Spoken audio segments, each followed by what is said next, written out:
I would think that it was possibly helping people in the types of content that I was writing about in terms of business, but also being able to offer people advice and giving them practical information that they can use in their daily life.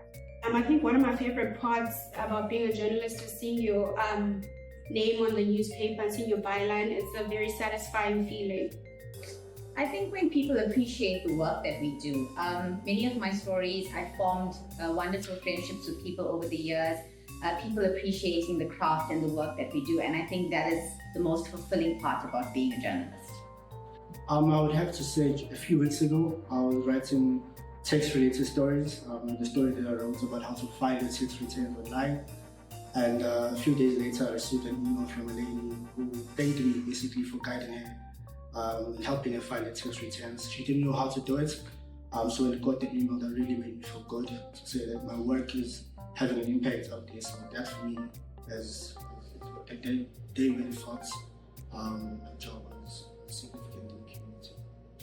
I think being able to bring closure to a family in a very small way. We're not at the scene a lot of the time when, for example, a body is recovered, but being able to tell a full story. So this week we had a surfer who went missing and later on his body was found. And I got emails from people asking for updates. So when I was finally able to say, yes, his body was found and it wasn't the best circumstances, it wasn't a good ending, but just being able to bring closure in a little way that perhaps answers some questions that people have been asking.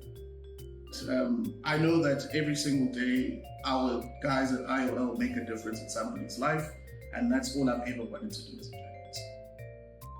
I think, and I'll go back to my time at the start, I was at a crime scene in Alexandra, and I was walking through these narrow alleyways, and there were animals and there were like goats and that walking around, and I was interviewing these families that were living in shacks and like really, really poor conditions.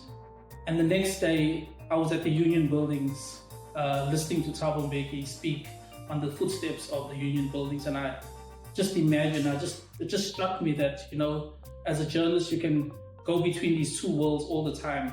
And that for me made me fall in love with journalism, because I can tell the sides of many stories.